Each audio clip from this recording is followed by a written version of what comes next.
Hi dears, ഇന്ന് നമുക്കൊരു ഐക്കോറ fried recipe നോക്കിയാലോ. അതിനായിട്ട് ഞാനിവിടെ 10 പീസ് ഐക്കോറയാണ് എടുത്തിട്ടുള്ളത്. അരപ്പ് തയ്യാറാക്കാനായി ഈ കാണുന്ന ഇൻഗ്രീഡിയൻ്റ് എല്ലാം ഒരു മിക്സിയുടെ ജാറിലേക്ക് ഇട്ട് കൊടുക്കുക. അളവുകളെല്ലാം ഡിസ്ക്രിപ്ഷനിൽ കൊടുക്കുക കേട്ടോ. ശേഷം 1 ടീസ്പൂൺ നാരങ്ങ നീരും 1 ടീസ്പൂൺ ഉപ്പും 1 ടീസ്പൂൺ വെളിച്ചെണ്ണയും ചേർത്ത് നല്ല പേസ്റ്റ് പോലെ അരച്ചെടുക്കുക.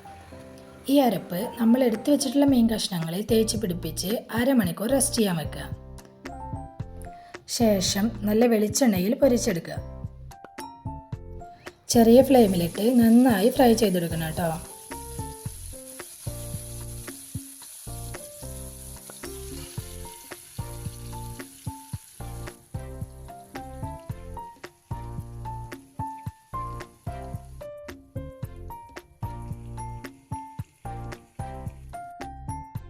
നല്ല ടേസ്റ്റി ആയിട്ടുള്ള ഐക്കോറ ഫ്രൈ റെഡി ആയിട്ടുണ്ട്.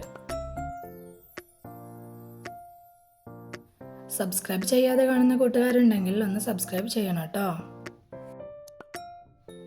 ലൈക്ക്, ഷെയർ, കമൻറ്റ് ചെയ്യാൻ മറക്കല്ലേ.